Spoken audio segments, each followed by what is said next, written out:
On the 14th of December 2022, Iran and Russia signed a memorandum to develop cooperation between the two countries' space industries. The Israeli government has already reacted to these reports by announcing its support for Ukraine. For Israel, the close relationship between Iran and Russia poses a major threat.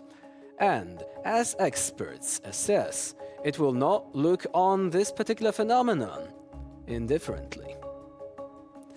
So, how will Iran look for ways to circumvent sanctions, and how will they sell ballistic missiles to Russia?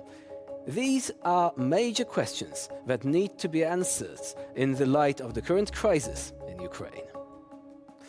And we will seek answers to these questions with our special guest today, Marcin Steszyński from the Institute of Oriental Studies at the Adam Mickiewicz University in Poznań, Poland. Hello and welcome to Eastern Express. Hello, good afternoon, and thank you for the invitation to your program. So how serious do you think is the Iranian drone threat?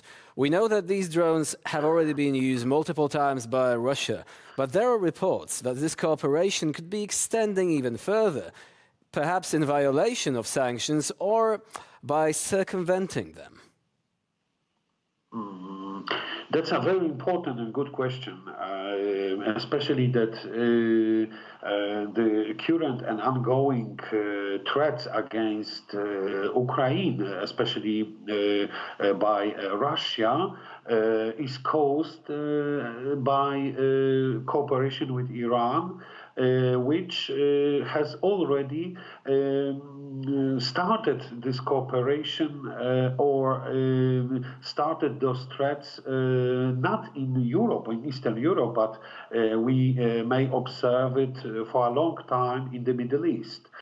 Especially in the Gulf countries, where pro-Iranian groups and militias often attacks and raids with drones and missiles against countries like Saudi Arabia or United Arab Emirates, against navals, against ships which cross the Gulf.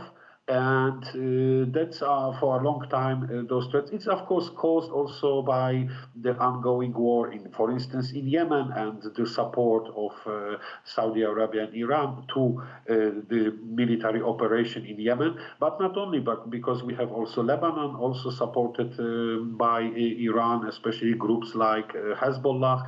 We may see this as well in Bahrain and in Syria, of course.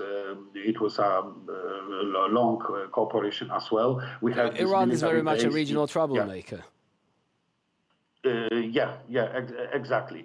So even sanctions don't change and didn't change a lot in the situation because Iran invented or found a solution to export drones and military equipment to those countries that I mentioned, for instance, by pieces. So they transfer it and they send it by pieces.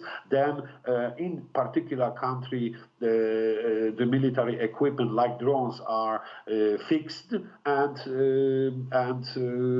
used by local militias. So we may observe the same situation in Ukraine, where Iranian military equipment is sent by ships, by planes, in different ways, and it's installed. This equipment is installed locally and exploited by Russian military. Even Russia changed the name of missiles. For instance, they changed from Shahid 136. They changed it into local name, Russian name. But however, as you said, we should expect reinforcement or strengthening of this cooperation between Iran and Russia. آنچه در مورد ما میگویند